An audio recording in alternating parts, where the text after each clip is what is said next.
Assalamualaikum warahmatullahi wabarakatuh. Salam sejahtera untuk teman-teman semuanya. Selamat pagi, selamat siang, dan selamat sore. Semoga kita semuanya dalam lindungan Allah Ta'ala. Amin ya Rabbal Alamin. Sebelum perkuliahan MK Bahasa Indonesia kita mulai, saya ucapkan selamat datang untuk teman-teman semuanya di channel Kreto Ilmu. Inilah channel saya, media pembelajaran dan wawasan tentang sastra, tentang hobi, dan tentang wawasan yang lain, insya Allah bermanfaat yang ada di channel Kreto Ilmu ini. Untuk mencapai bahasa Indonesia yang baik dan benar, memang seharusnya diwajibkan. Karena apa? Bahasa Indonesia adalah bahasa sebagai bahasa laras di sosial kemasyarakatan kita. Itulah pentingnya bahasa Indonesia. Baik, langsung saja kita menuju pembahasan perkuliahan materi mata kuliah bahasa Indonesia. Silakan. Selamat bersemangat dan panjang umur perjuangan untuk teman-teman mahasiswa.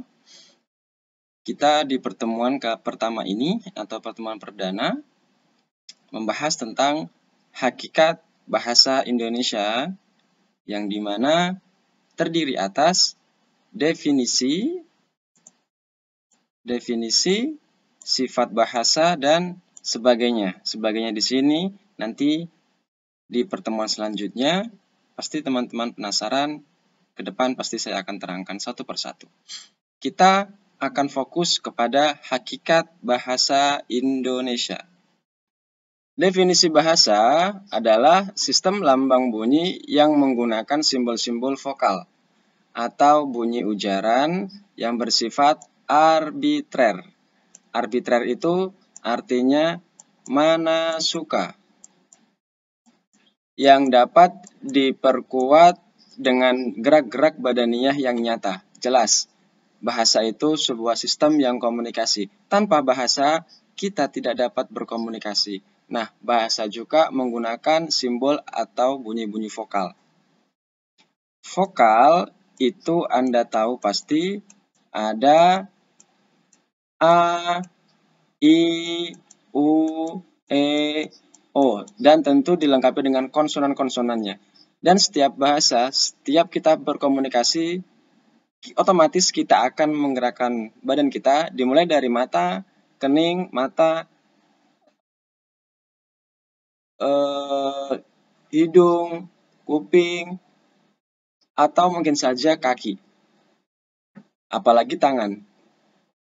Tentu kita kalau setiap kita berbahasa, pastinya kita akan bergerak atau berkomunikasi. Tubuh kita ini selalu berkomunikasi. Nah, itu yang disebut dengan bahasa. Lebih mudah, mungkin bahasa ini sebagai alat komunikasi. Cukup sebagai alat komunikasi. Baik secara lisan maupun secara gerak badania yang disebut dengan gerak bersyarat. Nah, silakan Anda semua bisa menyimpulkan bahwa apa sih bentuk definisi dari bahasa itu. Kalau kita pelajari bersama, bahasa merupakan suatu sistem komunikasi. Komunikasi di sini bukan berarti secara lisan, tapi bahasa juga bisa bersyarat. Makanya di dunia ini perlu dipelajari juga bahasa isyarat. Itu yang disebut bahasa secara arbitrer. Jadi bahasa tidak hanya secara bahasa, pengucapan lewat mulut atau bibir, tapi bahasa juga bisa lewat tangan, lewat mata, lewat kuping, kadang lewat bahkan sampai bisa lewat kaki, dan seluruh tubuh kita itu berbahasa. Itu intinya adalah bahasa adalah sebagai alat komunikasi, just communication. Itu yang perlu dipahami. Jika kita melihat slide yang di-share atau diberikan oleh kampus, kita bisa membuka bahan materi e-learning. Silakan teman-teman, mungkin sudah ada yang mendownload semuanya. Di mata kuliah Bahasa Indonesia, saya ingin menerangkan konsep bahasa. Konsep bahasa tadi sudah saya jelaskan bahwa bahasa bersifat arbitrer. Mana suka? Terserah kita mau menggunakan bahasa dengan mulut, artinya bersuara, atau dengan bahasa tubuh. Itu namanya arbitrer. Mana suka? demokrasi bahasa itu ya, tidak ada yang memaksa. Selagi bahasa digunakan secara baik dan benar, selaras dengan perkembangan zaman dan sistem sosial masyarakat, itu sah-sah aja. Oke, yang lebih penting saya akan jelaskan, silakan teman-teman buka slide di fungsi bahasa. Nah, fungsi bahasa di sini adalah tentang ekspresi diri. Yang pertama ya, yang pertama atau yang nomor satu di fungsi pernyataan ekspresi diri merupakan yang pertama, menarik perhatian orang lain atau persuasif. Jadi bahasa itu tujuannya adalah untuk menarik orang lain atau menginginkan orang lain supaya percaya sama kita. Karena apa yang kita omongkan pasti berbuah manis dan berbuah tidak manis. Nah, kita sebaiknya selalu berbicara secara baik atau manis. Karena apa? Orang akan respect dengan bahasa yang manis itu karena pembawaan dari orang yang sangat baik dalam penggunaan bahasa. Yang kedua, membebaskan diri dari semua tekanan dalam diri seperti emosi. Nah, kenapa dikenal dengan ketika orang marah, sebaiknya diselesaikan secara kekeluargaan atau secara baik-baik. Nah, baik-baik di sini bukan berarti secara emosi, karena segala permasalahan dapat diselesaikan dengan cara berbahasa yang baik, pasti ada jalan keluar di sana. Oke, yang ketiga, melatih diri untuk menyampaikan suatu ide dengan baik. Pasti orang yang ahli bahasa berarti dia mempunyai keahlian dalam menyampaikan suatu ide. Nah, di sini tertarik yang namanya orang cerdas. Orang cerdas itu beda dengan orang pintar. Ketika orang cerdas berbicara, satu kata pun dia berarti. Tapi orang pintar belum tentu. Karena orang pintar itu bisa berpintar secara negatif maupun pintar secara positif. Itu ya. Yang keempat, menunjukkan keberanian atau confidence penyampaian ide.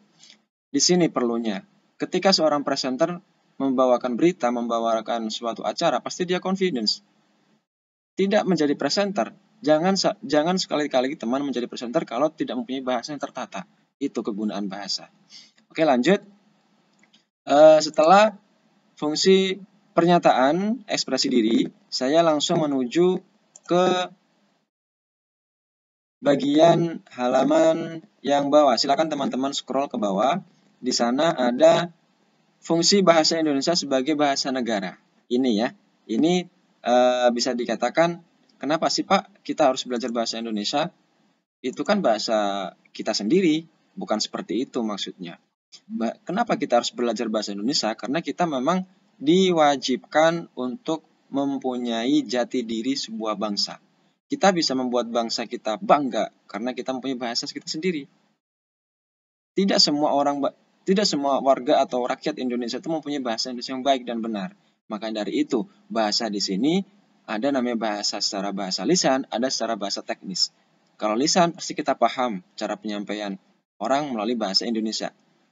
Itu, dia, kapan, itu kan merupakan contoh-contoh bahasa atau kata bahasa Indonesia. Tapi bahasa teknis di sini digunakan di perguruan tinggi rata-rata.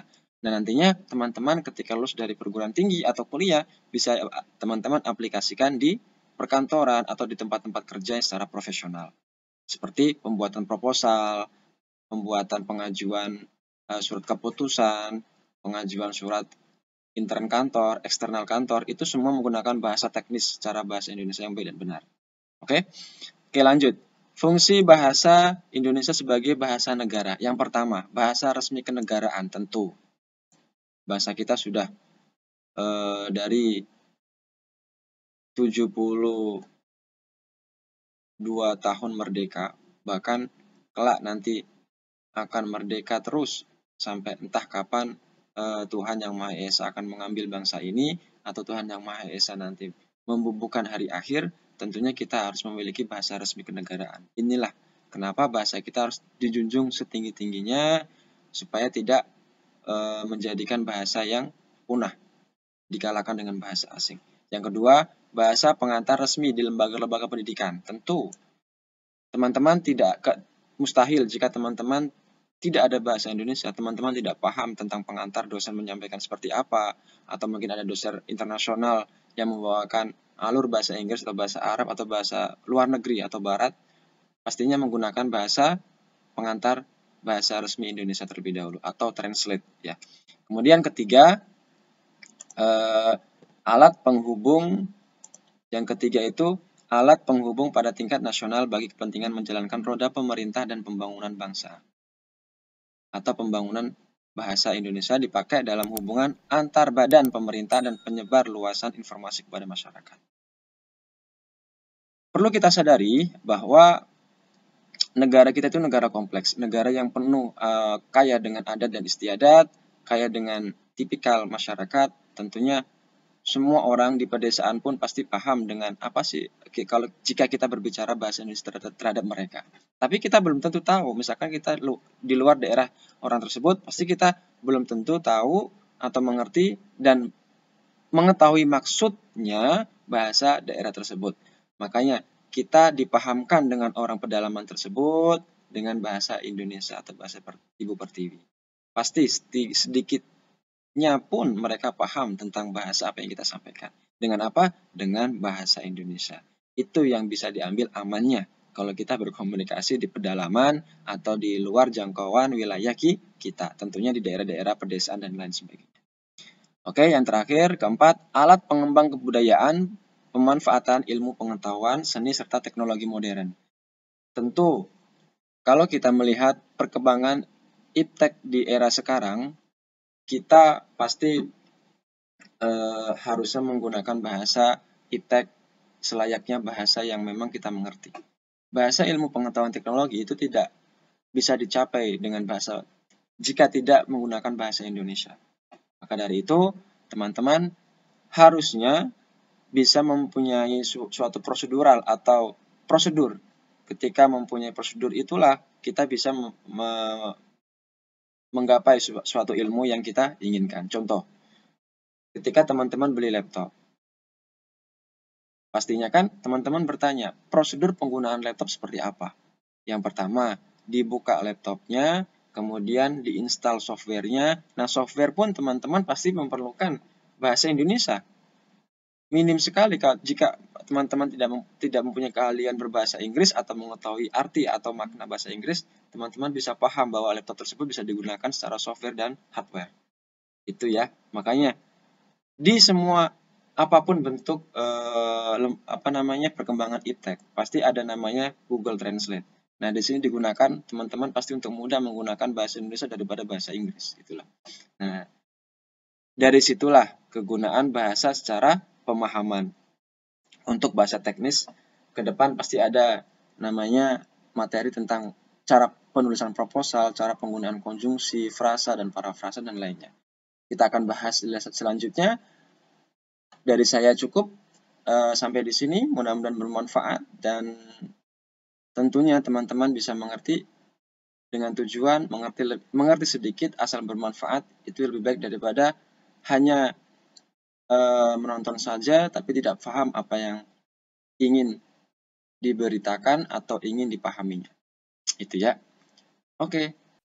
Baik. Itu yang bisa saya sampaikan di pertemuan kali ini. Semoga menjadi bahan renungan, bahan wawasan yang bermanfaat untuk teman-teman semuanya. Dan ingat, kesimpulan yang saya sampaikan adalah jika kita tidak mencintai bahasa Ibu Pertiwi, bahasa bumi Indonesia sendiri, lantas siapa yang dapat mengaplikasikannya? Teman-temanlah nanti sebagai pejuang bangsa masa depan tentu akan menjaga martabat negara ini dengan bahasa sejati, yaitu bahasa Indonesia. Mudah-mudahan dapat dimengerti, dan intinya tanamkan bahasa arbitrer tadi menjadi bahasa yang sopan, bahasa yang tertata, dan bahasa yang rapi. Karena laras bahasa adalah ujung tombak untuk teman-teman menggapai cita-cita. Terima kasih. Wassalamualaikum warahmatullahi wabarakatuh.